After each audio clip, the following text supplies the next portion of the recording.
Behind the imposing iron gate of Blackwood Estate, a scream pierced the night, echoing secrets long buried in the shadows. Blood-stained whispers of betrayal and hidden fortunes lure you into a web of deception. Welcome to The Iron Gate Secrets Behind the Estate Walls, a Hercule Poirot mystery that will twist your mind and chill your spine. Grab a cup of tea, take a seat, and let the suspense unfold. If you're hooked on this tale, hit subscribe. Your support means the world to us. Chapter 1. The Arrival at Blackwood. The rain lashed against the windows of the old-fashioned train as it chugged through the misty English countryside, carrying Hercule Poirot toward the enigmatic Blackwood estate. Poirot, with his impeccably waxed moustache and keen grey eyes, adjusted his lapel pin, a subtle habit that betrayed his anticipation. He had received an urgent telegram from Lady Eleanor Blackwood, the reclusive widow of the late industrialist Sir Reginald Blackwood, pleading for his detective expertise. "Murder stalks our halls," it read, "and the gate holds the key." Poirot, ever the connoisseur of human puzzles, couldn't resist. As the train slowed to a halt at the remote station, a cloaked figure awaited him on the platform. Arthur, the estate's loyal butler, his face pale under the flickering gas lamp. Stepping into the horse-drawn carriage, Poirot felt the chill seep through his overcoat. The journey to the estate wound through fog-shrouded lanes, where ancient oaks loomed like silent sentinels. Arthur spoke little, but his knuckles whitened on the reins. "The gate, monsieur," he murmured as they approached. "It's said to never open for the unworthy." The iron gate itself was a masterpiece of Victorian craftsmanship, towering 10 feet high with intricate vines and thorns forged into the metal, symbolizing the family's guarded legacy. It creaked open with a groan, as if reluctant to admit strangers, revealing the sprawling manor beyond, its stone facade weathered by time, windows glowing faintly like watchful eyes. Inside, Lady Eleanor greeted Poirot in the grand drawing-room, her silk gown rustling like dry leaves. She was a woman of refined beauty, though lines of worry etched her face. "Thank you for coming, Monsieur Poirot," she said, her voice trembling. "My husband's death last month was ruled an accident, poison from a rare plant in the greenhouse, but I know it was murder, and now threats arrive daily. Scrawled notes warning of more deaths if the estate's secrets are unearthed." She handed him a crumpled paper. "The gate locks in blood. Yours next." Poirot examined it closely, noting the elegant script that suggested education, not a common thug. As they sipped tea by the roaring fire, Lady Eleanor introduced the household suspects, each a potential piece in this deadly game. There was Victor Blackwood, Sir Reginald's ambitious nephew, who stood to inherit the fortune, but harboured resentment over a disowned past.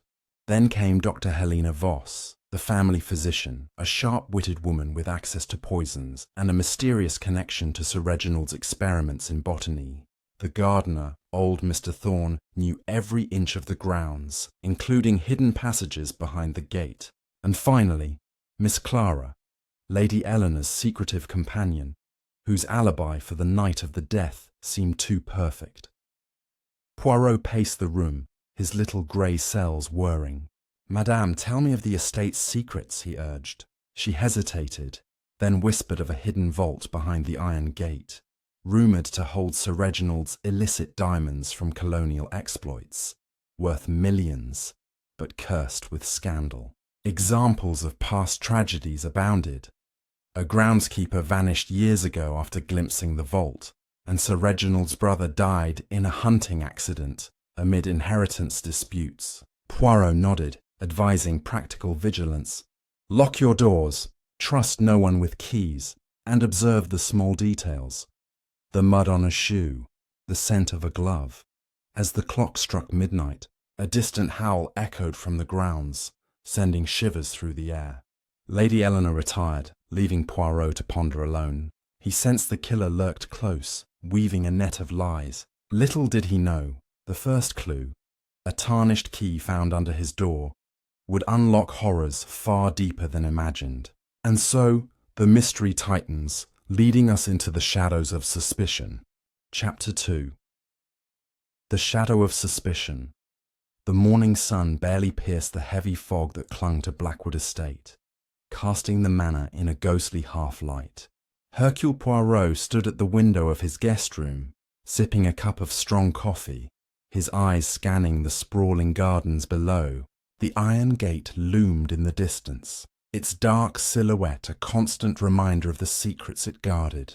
Last night's tarnished key, now tucked safely in his waistcoat pocket, weighed heavily on his mind.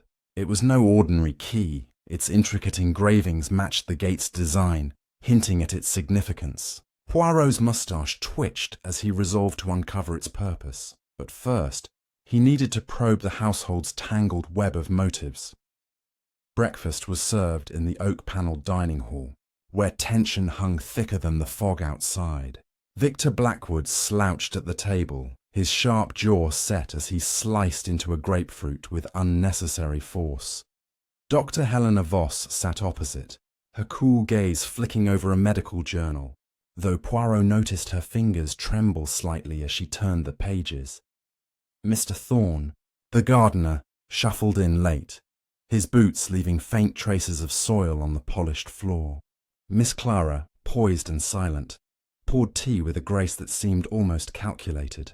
Lady Eleanor was absent, her maid explaining she was unwell after a sleepless night.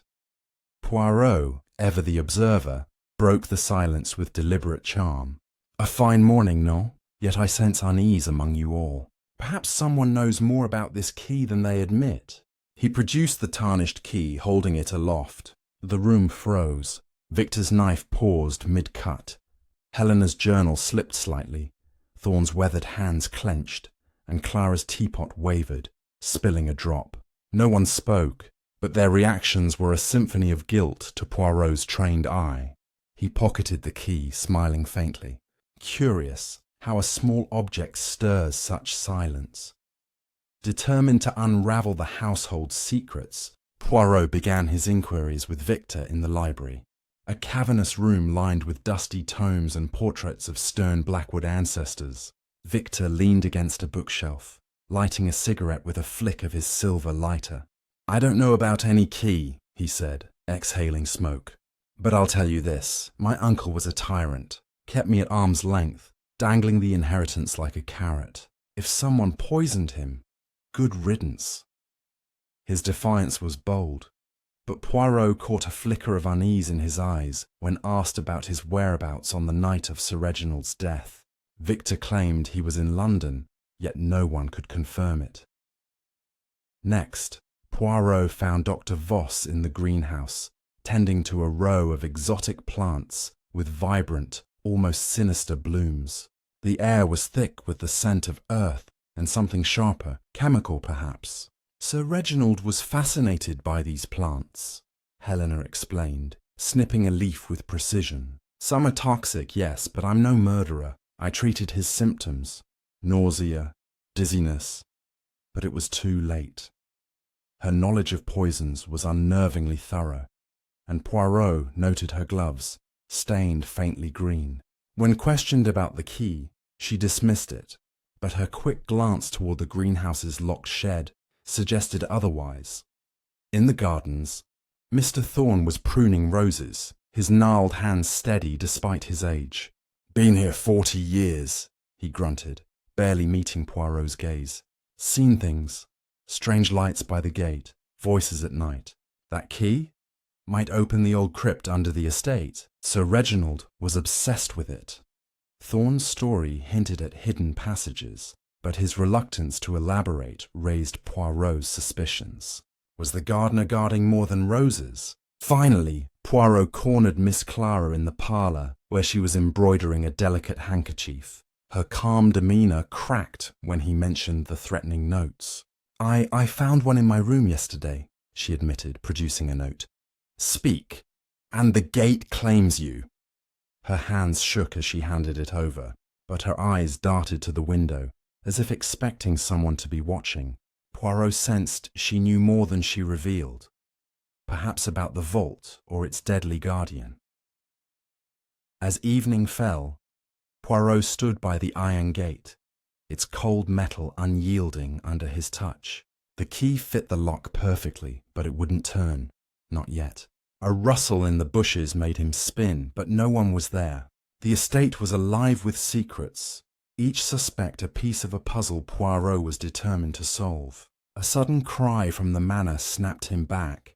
Someone was in danger, and the game was escalating. The trail of clues grows darker, pulling us deeper into the heart of Blackwood's mysteries. Chapter 3. The Cry in the Night. The moon hung low over Blackwood Estate, its pale light casting jagged shadows across the manicured lawns. Hercule Poirot's polished shoes crunched on the gravel as he hurried toward the manor, the piercing cry still ringing in his ears. It had come from the east wing, sharp and desperate, cutting through the night like a blade. His heart quickened, not from fear, but from the thrill of a mystery unfolding. The iron gate loomed behind him, its secrets still locked tight, but this new disturbance promised to crack open the case. Poirot's grey cells buzzed as he crossed the threshold into the manor's dimly lit hall, where the air felt heavy with dread. Inside, the household was in disarray. Lady Eleanor stood at the foot of the grand staircase, her face ashen, clutching a candelabra as if it were a shield. Victor paced nearby, his cigarette forgotten, its ash scattering on the rug. Dr. Voss emerged from a corridor, her medical bag in hand, her expression grim. Mr. Thorne hovered by the door, his cap twisted in his hands, while Miss Clara sat on a velvet chaise, her embroidery abandoned, eyes wide with shock. It was Clara, Lady Eleanor whispered, her voice barely audible. She screamed, something about a figure at her window. Poirot's gaze swept the room, noting every detail, the flickering candles, the faint smell of lavender from Clara's handkerchief, the muddy footprint near the door that hadn't been there earlier. He approached Clara, who was trembling, her delicate frame wrapped in a shawl. "Mademoiselle, describe this figure," he said gently, his tone coaxing yet firm. Clara swallowed hard.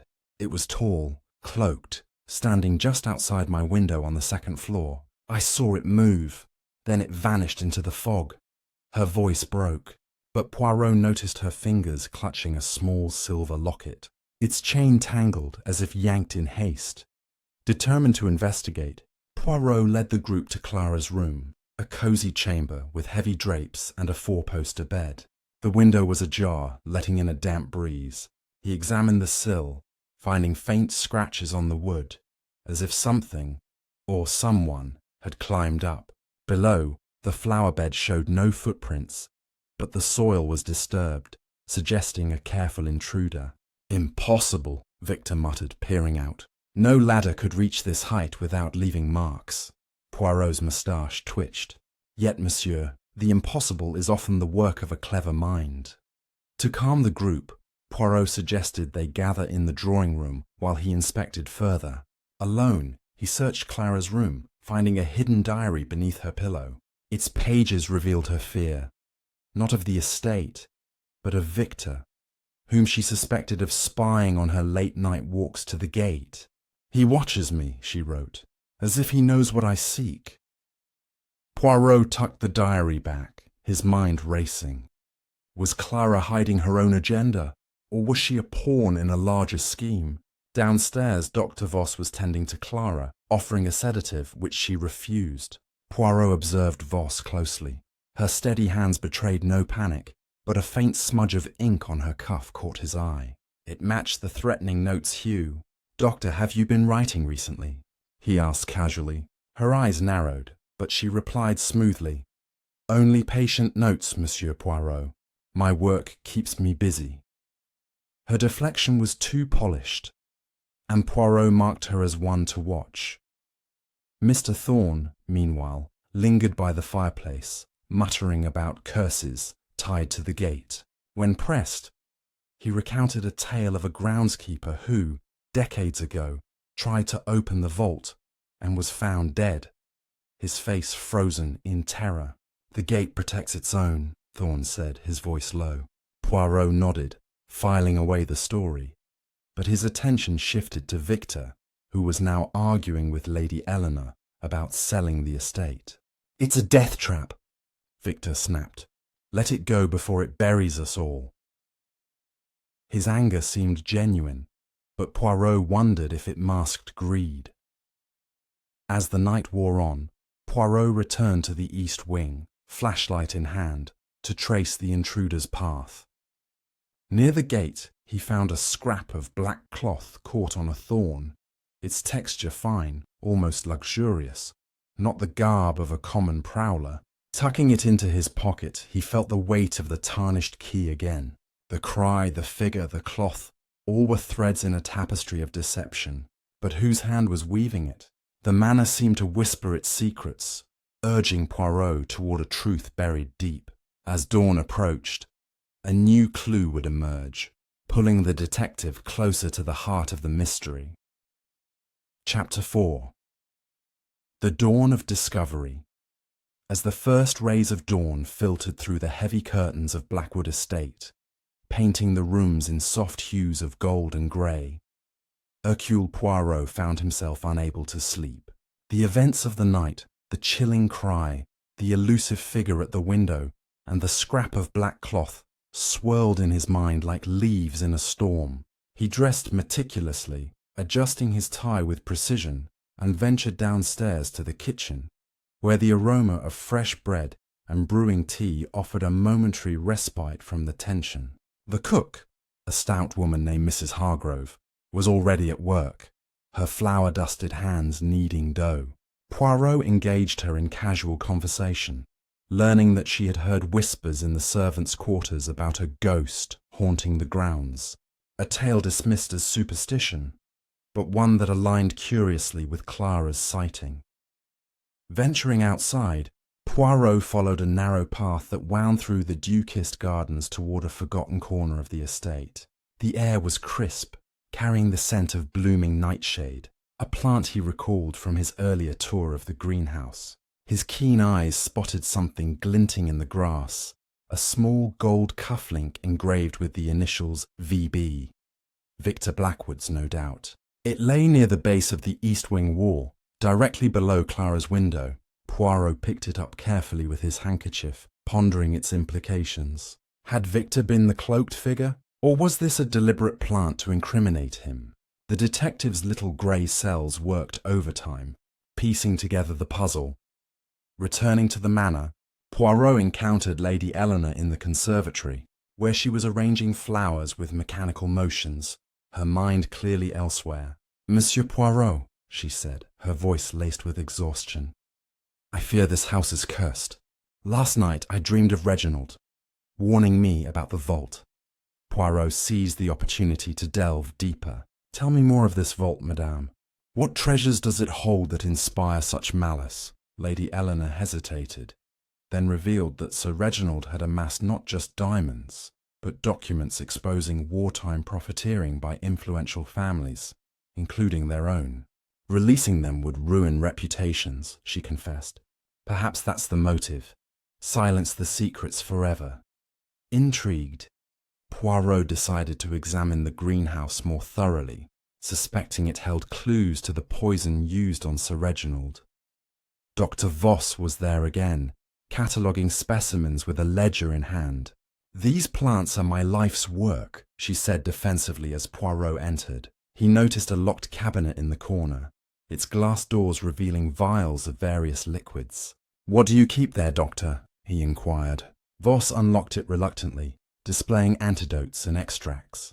But Poirot's sharp gaze caught a missing vial label, matching the rare toxin that killed Sir Reginald.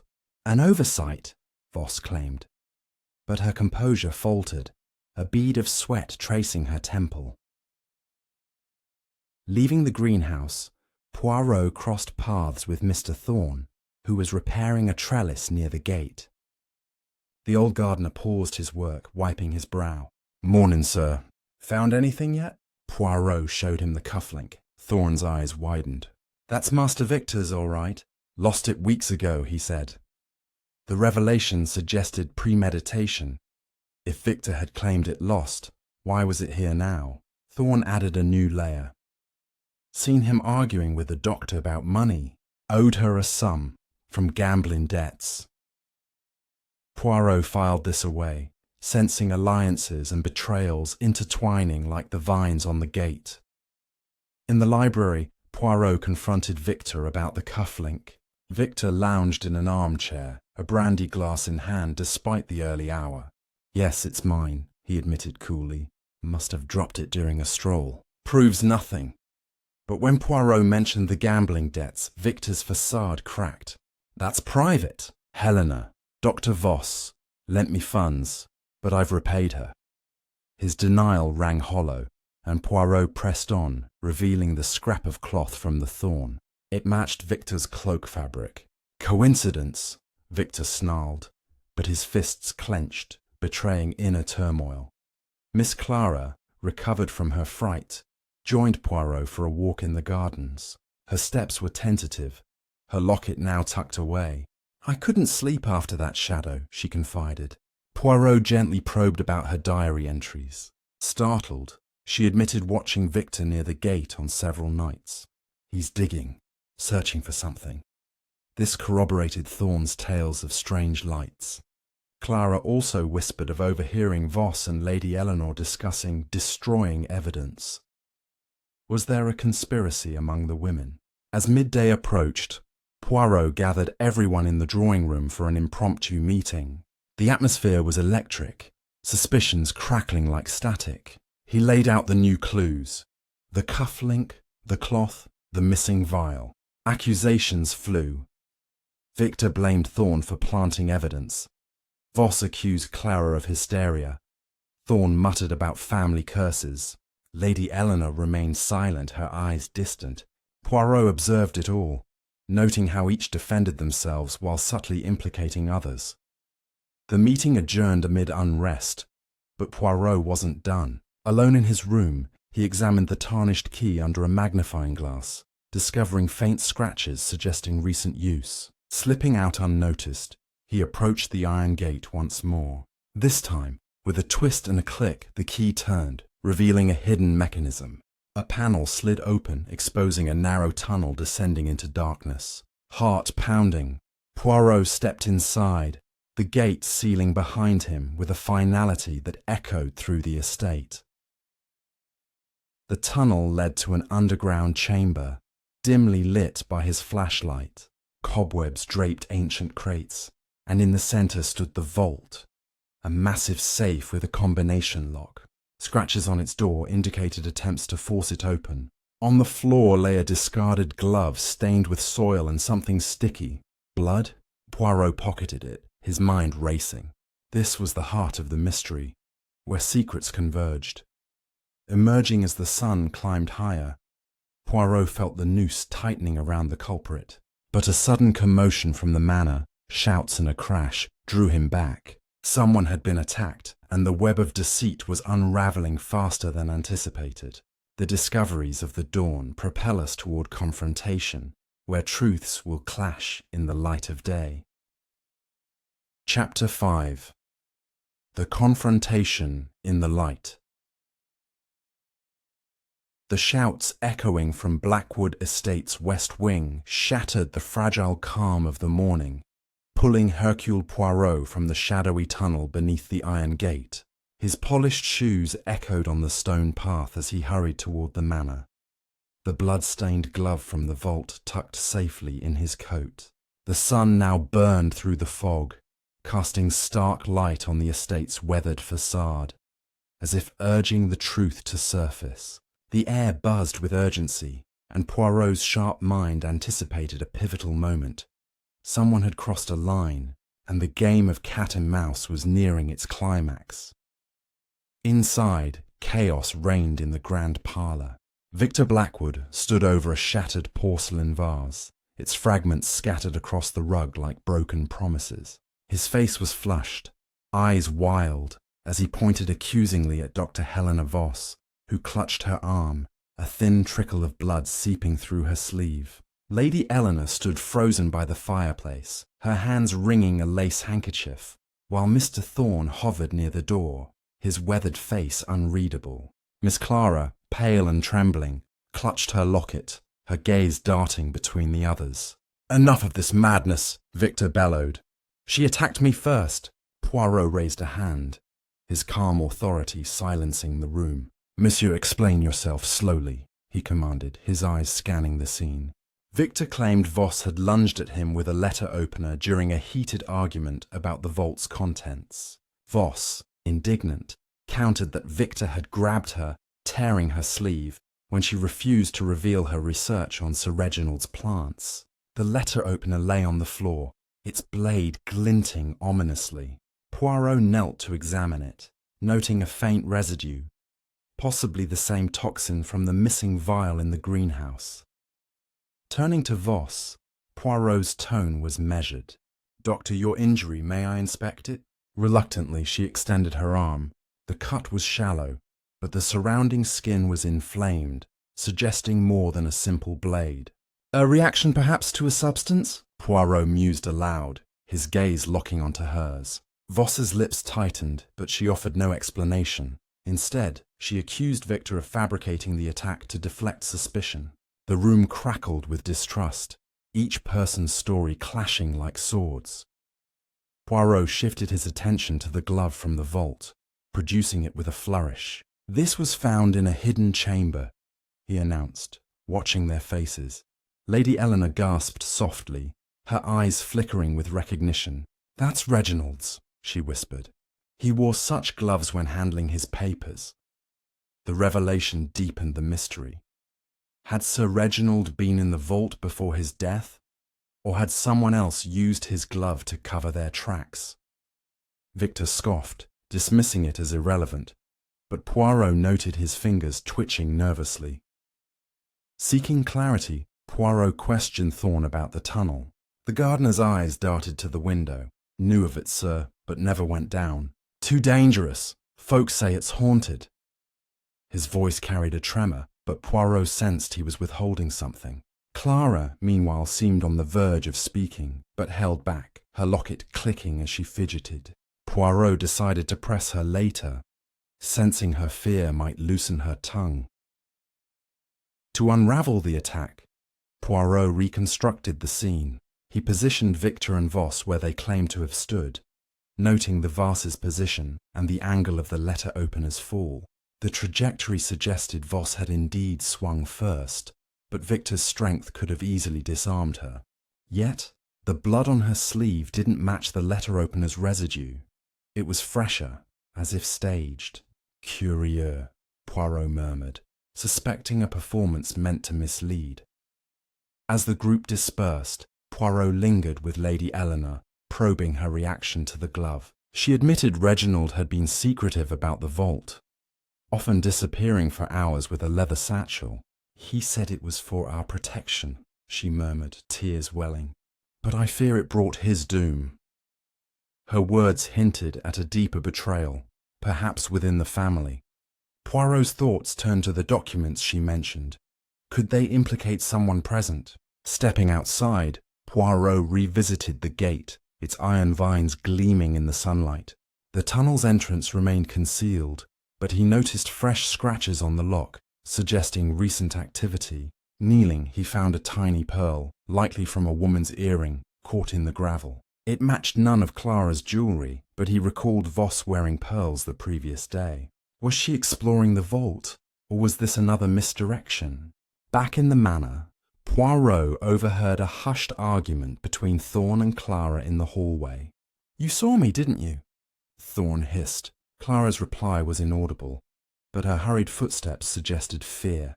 Poirot made a mental note to follow this lead. Suspecting Thorne's knowledge of the estate's secrets ran deeper than he admitted. As noon approached, the household settled into an uneasy calm, but Poirot felt the storm brewing. The glove, the pearl, the attack, all pointed to a calculated move to protect or expose the vault's contents. He resolved to search the manor's library for clues about the documents, sensing they held the key to the motive. But as he climbed the staircase, A faint creak from the attic stopped him cold. Someone was moving above where no one should be. The light of day had revealed much, but the shadows above promised darker truths, drawing Poirot toward a dangerous revelation. Chapter 6. The Attic's Whisper. The creak from the attic lingered in Hercule Poirot's ears as he paused on the grand staircase of Blackwood Estate, his hand resting lightly on the polished banister. The morning sun streamed through the tall windows, but its warmth did little to dispel the chill that had settled over him. The glove, the pearl, and the staged confrontation in the parlour were pieces of a puzzle. But this new sound, furtive, deliberate, suggested someone was guarding a secret in the manor's highest reaches. Poirot's moustache twitched as he adjusted his hat, his resolve hardening. The attic was calling, and he would answer. The staircase to the attic was narrow, tucked behind a faded tapestry in the upper hall. Dust motes danced in the slivers of light that pierced the gloom, and the air grew stale as Poirot ascended, each step groaning under his weight. At the top, a heavy oak door stood ajar, its hinges rusted from disuse. He pushed it open, revealing a cavernous space cluttered with forgotten relics. Moth-eaten trunks, cracked mirrors, and portraits draped in cobwebs. The faint scent of mildew mingled with something sharper, ink perhaps, or old paper. Poirot's keen eyes scanned the room, landing on a trail of disturbed dust leading to a corner where a small desk stood, its surface littered with papers. Approaching cautiously, Poirot examined the desk. Among the papers was a ledger, its pages yellowed but filled with meticulous handwriting. It detailed shipments of rare plants to the greenhouse, signed by Sir Reginald himself, but several entries were crossed out in angry red ink. One name stood out, H. Voss. Beside it, a cryptic note read, "Payment withheld, evidence secured." Poirot's pulse quickened. Was this proof of Dr. Voss's involvement in Sir Reginald's schemes, or a motive for her to silence him? Tucked beneath the ledger was a crumpled map of the estate, with the iron gate circled and an arrow pointing to the vault's tunnel.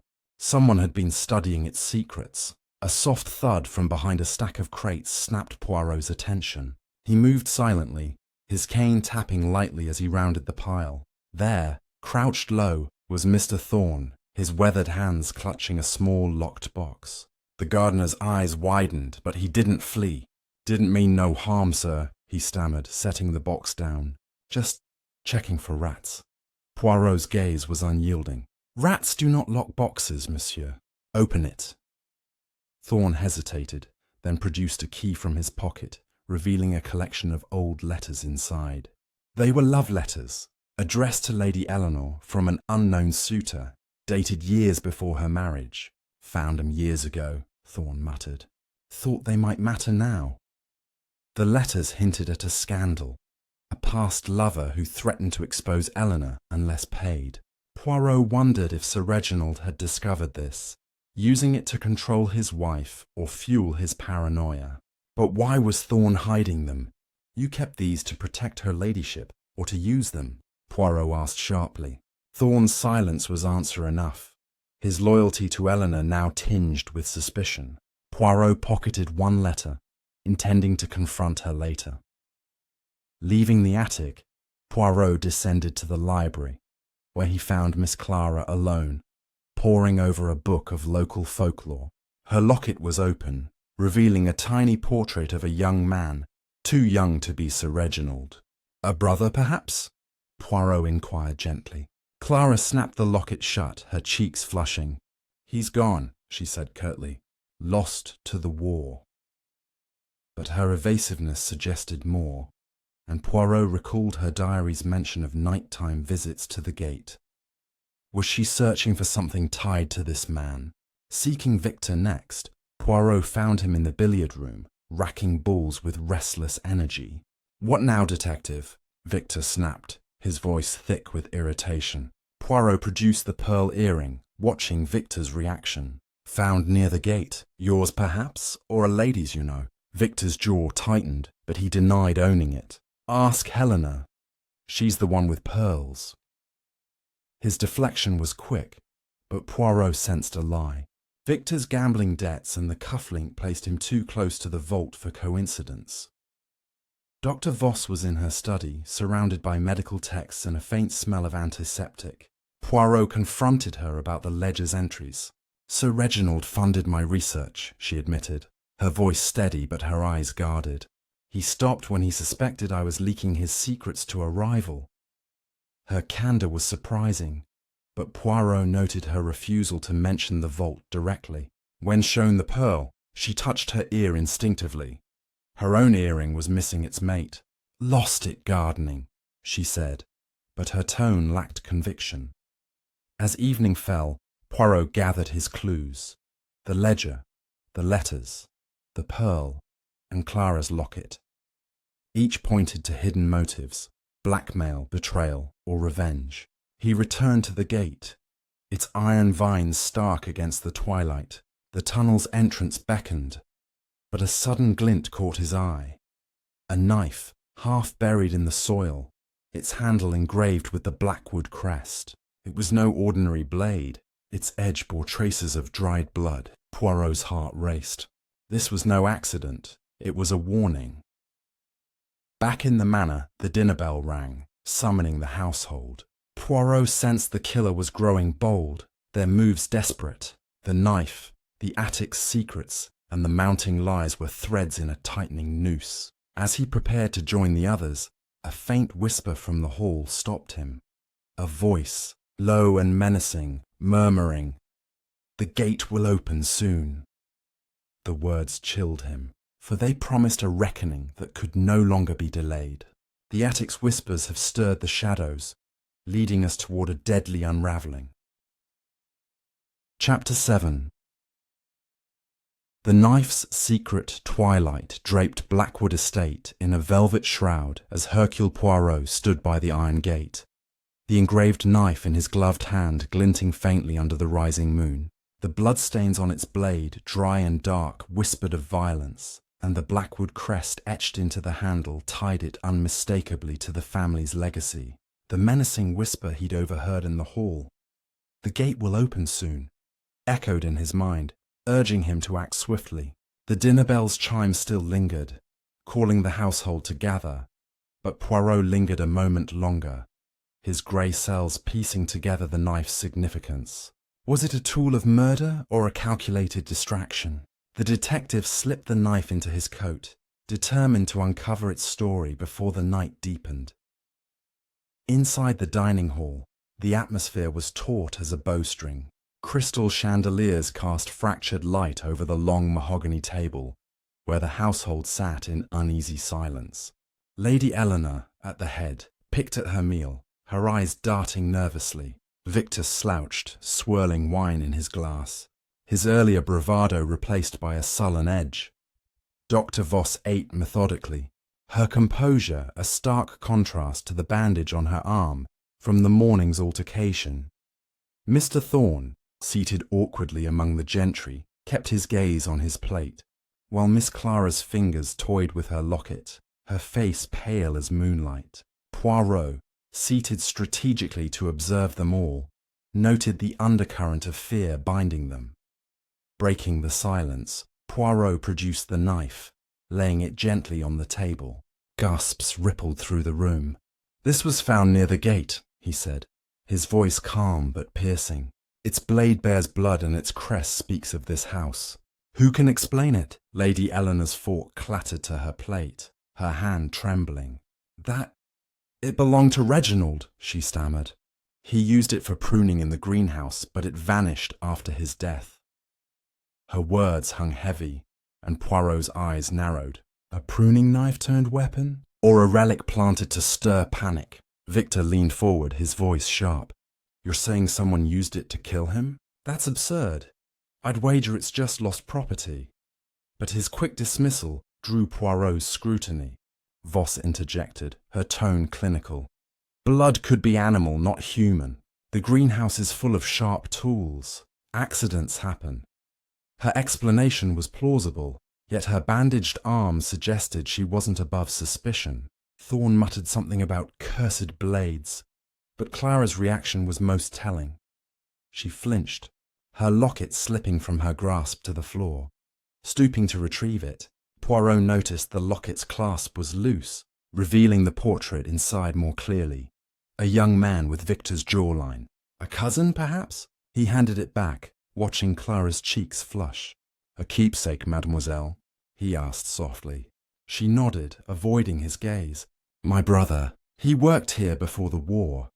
Her voice cracked, and Poirot sensed a deeper connection to the estate's secrets, perhaps tied to the knife. After dinner, Poirot sought out Mrs. Hargrove, the cook, in the kitchen. Hoping her gossip might shed light, wiping her hands on her apron, she confided, "That knife was Sir Reginald's favourite. He kept it locked in his study, not the greenhouse. Someone took it, mark my words." Her words cast doubt on Eleanor's story, suggesting the knife's disappearance was deliberate. She also mentioned seeing Clara near the study weeks ago, looking like she'd seen a ghost. Poirot thanked her, his mind turning to the study as the next piece of the puzzle. The study, locked since Sir Reginald's death, was a treasure trove of clues. Poirot persuaded Lady Eleanor to grant him access, and inside, he found a room frozen in time, bookshelves stuffed with ledgers, a desk littered with botanical sketches, and a locked drawer that yielded to his nimble fingers. Inside was a photograph of a young man, Clara's brother, unmistakably, standing beside Sir Reginald, both smiling near the iron gate. A note on the back read, "To my son, keep the gate closed." Son. The revelation stunned Poirot. Was Clara's brother Sir Reginald's secret heir? And did the knife tie to his fate? Determined to test his theory, Poirot confronted Clara in the parlour, where she sat alone, stitching a new handkerchief. "Mademoiselle, your brother, was he Sir Reginald's son?" Clara's needle froze, her eyes welling. "Yes," she whispered. "He vanished after a row with Reginald about the vault. I think he was killed." Her confession cracked open a new motive, revenge for a lost sibling. But her fear suggested she wasn't the killer, only a witness to something darker. As midnight loomed, Poirot returned to the gate, the knife heavy in his pocket. He examined the tunnel's entrance again, finding fresh dirt scattered nearby as if someone had recently passed through. Kneeling, he spotted a faint trail of blood droplets leading into the shadows. Following them, he reached the vault's chamber where a single candle flickered, left burning by an unseen hand. On the vault's door, a new message was scratched. "Blood opens the gate." The words sent a chill through him. Someone was taunting him, daring him to unlock the truth. The household retired, unaware of the detective's discovery, but Poirot's mind raced. The knife, Clara's brother, the blood trail, all pointed to a killer circling closer. As he stood in the tunnel's gloom, a faint rustle behind him made his heart skip. Someone was watching, waiting. The knife's secret had ignited a spark, and the next move would light a fire that could consume them all. The shadows deepen, leading us toward a truth that cuts like steel. Chapter 8. The Blood Trail. The flickering candlelight in the underground chamber cast eerie shadows across the vault's iron door, where the scratched message, "Blood opens the gate," seemed to pulse with menace. Hercule Poirot stood motionless, the blood-stained knife and the glove from earlier weighing heavily in his coat. The faint rustle he'd heard moments ago had vanished, leaving only the oppressive silence of the tunnel beneath Blackwood Estate. His sharp senses detected a trace of something new, lavender, faint but unmistakable, lingering in the damp air. It wasn't the scent of the earth or the candle's wax. It was a clue perhaps left by the unseen watcher. Poirot's moustache twitched as he followed the trail of blood droplets leading deeper into the tunnel, his flashlight cutting through the darkness like a blade through lies. The droplets, small and irregular, wound past the vault, curving toward a narrow passage branching off to the left. The walls here were rougher, carved from ancient stone, and the air grew colder, carrying a faint metallic tang. Poirot's steps were cautious, his cane tapping softly as he navigated the uneven ground. At the passage's end, he found a rusted grate embedded in the floor, its bars loose and recently disturbed. Kneeling, he spotted a single drop of blood on the grate's edge, still wet. Below, a faint gurgle suggested an underground stream, perhaps an escape route or a place to hide evidence. Poirot's mind raced. The blood was fresh, meaning someone had been here tonight, possibly moments ago. Returning to the manor, Poirot sought out the household, who were gathered in the drawing room, their faces etched with unease under the gaslight's glow. Lady Eleanor sat rigidly, her hands folded tightly in her lap, while Victor paced, his wineglass empty but still clutched in his hand. Dr. Voss leaned against a bookcase, her bandage freshly changed, her eyes scanning the room like a hawk. Mr. Thorne stood by the window, his silhouette stark against the moonlit glass, and Miss Clara sat quietly, her locket now hidden beneath her blouse. Poirot's entrance drew their attention, and he held up the flashlight, its beam catching the glint of suspicion in their eyes. "I have followed a trail of blood," Poirot announced, his voice steady but commanding. "It leads from the vault to a hidden passage. Someone among you was there tonight." The room tensed, breaths held. Victor broke the silence, his tone mocking. "Blood? Probably a rat caught in a trap. You're chasing ghosts, Poirot." But his bravado faltered when Poirot mentioned the lavender scent. Voss's hand twitched, and Poirot recalled the lavender on Clara's handkerchief from days ago. "Mademoiselle Clara," he said, turning to her, "do you favour lavender perfume?" She blushed, nodding faintly. "It's a habit, but I haven't been to the vault." Her denial was too quick, and Poirot noted it. To test the group, Poirot suggested a search of their rooms, claiming the blood trail might trace back to the culprit. Lady Eleanor protested, her voice sharp. "This is my home, monsieur. You cannot invade our privacy." But her objection seemed more fearful than indignant. Victor shrugged, agreeing too readily, while Voss's lips pursed, her eyes narrowing. Thorne muttered about desecrating the estate, but Clara, surprisingly, volunteered her room first. "I have nothing to hide," she said, though her trembling hands suggested otherwise. In Clara's room, Poirot found a vial of lavender oil on her dresser, its cap loose, a faint stain on the rim matching the tunnel's scent. Hidden beneath her bed was a small journal, different from the one he'd seen before. Its pages detailed her brother's final days, revealing he'd worked as Sir Reginald's secretary, handling sensitive documents about the vault. One entry read, "He knew too much. Reginald threatened to silence him." Poirot's heart sank. Clara's brother was likely dead, and her search for answers had drawn her into danger. Next, Poirot searched Voss's study, finding a locked drawer in her desk. With Lady Eleanor's permission, he opened it, revealing a collection of botanical samples, including a dried leaf matching the toxin that killed Sir Reginald. Voss claimed it was for research, but a handwritten note tucked among the leaves read, "The vault must stay sealed, H.V." Was Voss protecting the family's secrets or her own? The lavender scent lingered faintly here too, though Voss denied using it. Victor's room yielded little, a half-empty bottle of brandy, a gambling ledger showing debts to Voss, and a torn cloak missing a piece that matched the scrap from the gate's thorn. Thorne's quarters, a small room near the stables, held a surprise, a hidden compartment in his trunk containing a map of the tunnel system with the grate marked in red. "Kept it for safety," Thorne mumbled when confronted, but his eyes avoided Poirot's. As midnight passed, Poirot gathered the household again, laying out the clues, the blood trail, the lavender, the journal, the leaf, the map. Accusations flared. Clara pointed at Voss, claiming she'd seen her near the gate at night. Voss accused Victor of stealing her samples. Victor blamed Thorne for planting evidence.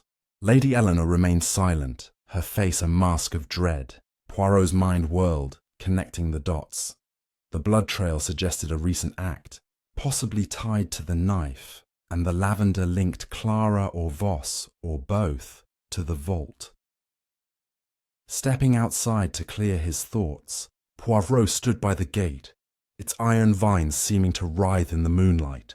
A sudden glint caught his eye, a silver hairpin half buried in the dirt, engraved with a delicate E. Eleanor. The discovery shifted his suspicions. Had she been in the tunnel, bleeding, hiding? As he pocketed the hairpin, a low moan from the manor's west wing pierced the night. Not a scream, but a cry of pain. The blood trail had led him this far, but the next clue would demand a confrontation that could shatter the estate's fragile facade. The secrets are bleeding out, pulling us toward a truth that refuses to stay buried. Chapter 9. The Moan of Truth. The low moan from the west wing of Blackwood Estate sliced through the midnight air, a sound raw with pain that sent Hercule Poirot sprinting across the gravel path. The silver hairpin, engraved with an E and still warm from his pocket, burned in his mind as he entered the manor, its halls now cloaked in shadow save for the faint glow of gas lamps. The blood trail, the lavender scent, and the mounting clues had tightened the noose around the killer, but this new cry signalled a desperate act, one that might force the truth into the open. Poirot's polished shoes echoed on the marble floor as he followed the sound, his cane gripped tightly, his grey cells racing to anticipate what lay ahead. The west wing, less grand than the manor's heart, housed the servants' quarters and storage rooms, its corridors narrow and dimly lit.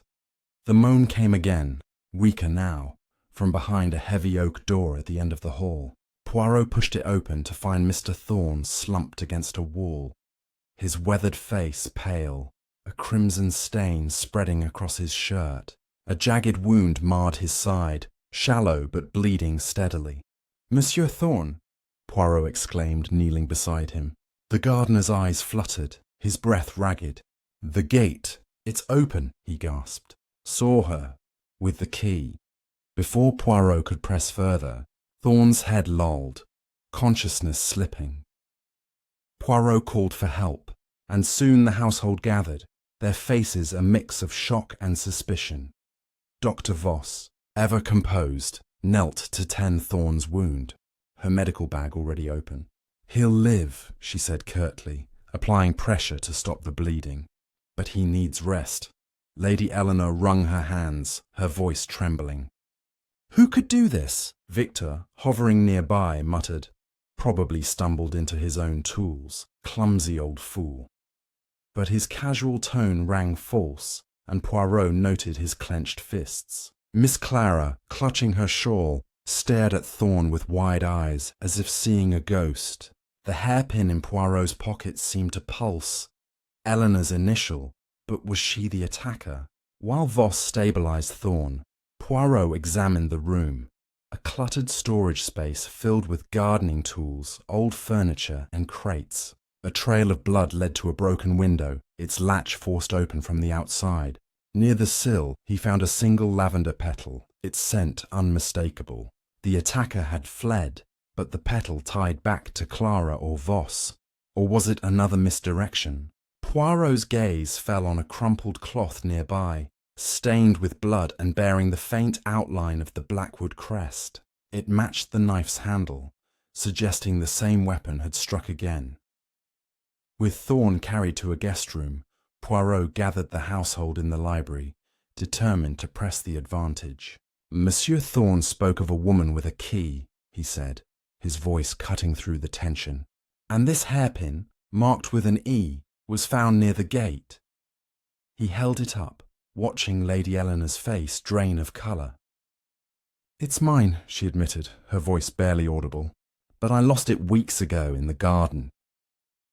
Her denial was shaky, and Poirot pressed further. "Madame, you spoke of documents in the vault, secrets that could ruin reputations. Did Thorne know too much?" Eleanor shook her head, tears spilling. "I'd never harm him. He's been loyal for decades," Victor scoffed, lighting a cigarette. "Loyal? He's been snooping around the vault, probably after the diamonds." But Poirot's attention shifted to Clara, whose hands trembled as she gripped her locket.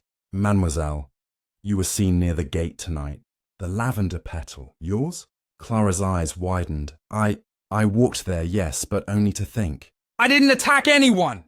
Her voice cracked, and Poirot sensed truth mixed with fear. Voss, meanwhile, remained silent, her bandage catching the light, a reminder of her own brush with violence. To unravel the attack, Poirot retraced Thorne's movements. The gardener's earlier confession about the love letters suggested he knew secrets beyond the vault. Poirot slipped into Thorne's quarters, finding a hidden journal beneath his mattress. Its pages revealed his role as Sir Reginald's confidant, tasked with guarding the tunnel's entrance. One entry read, "Eleanor begged me to hide the truth. Her lover's letters were only the start." The boy was his. The boy, Clara's brother, Sir Reginald's son. Thorne had known, and his injury suggested someone wanted him silenced.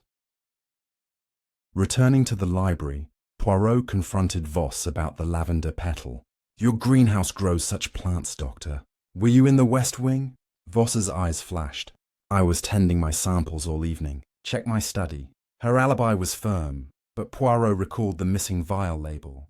He then turned to Victor, whose cloak was suspiciously absent tonight. "Monsieur, your debts to Dr. Voss, did they drive you to desperate acts?" Victor's laugh was bitter.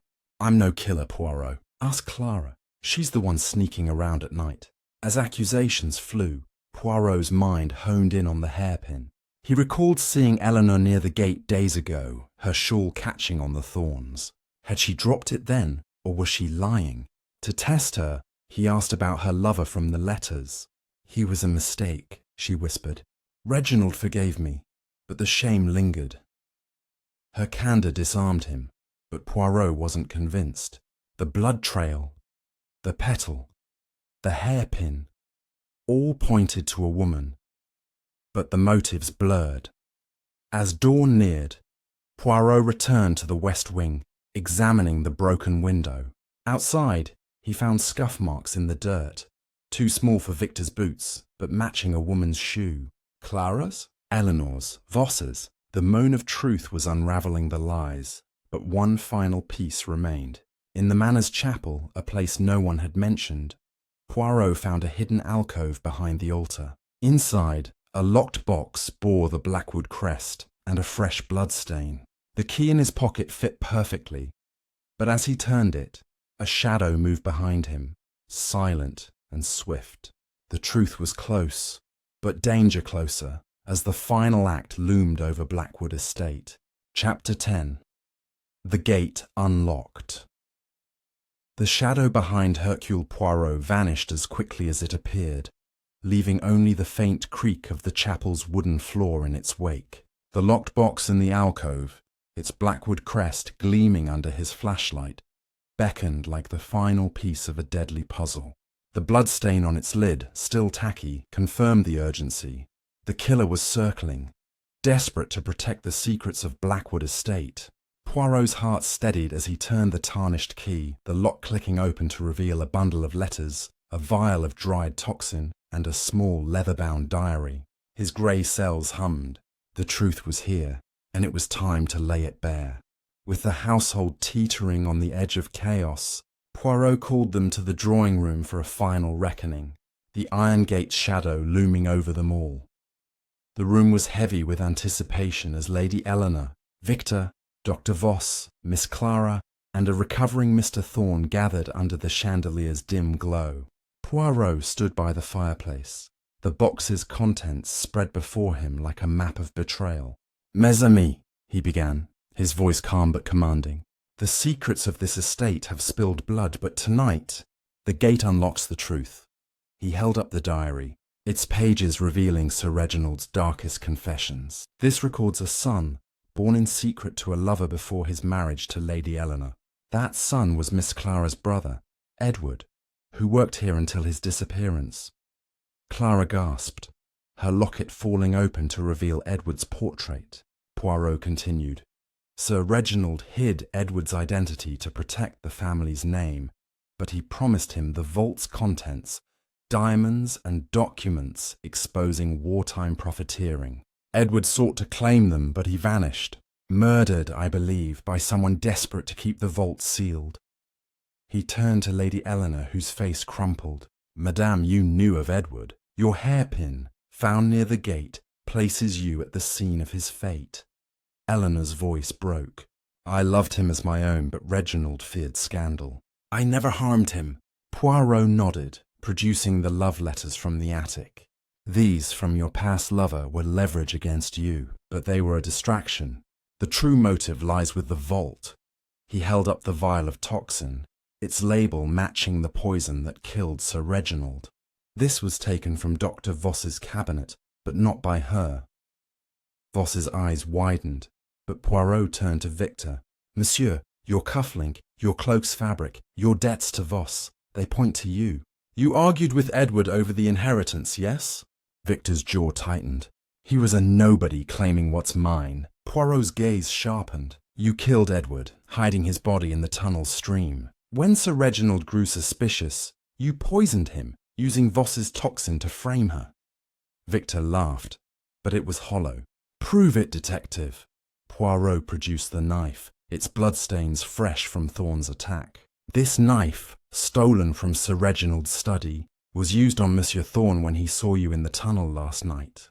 The blood trail led me to you. Thorn, pale but alert, nodded. It was him sneaking to the vault. I tried to stop him. Poirot turned to Clara, softening. Mademoiselle, you sought your brother's truth, leaving lavender petals in your wake. But you were no killer, Clara sobbed, confirming she'd searched the gate for Edward's remains. Voss, however, shifted uncomfortably. Doctor, you suspected Victor, Poirot said. Your note, the vault must stay sealed, was a warning, not a confession. You protected the family's secrets out of loyalty.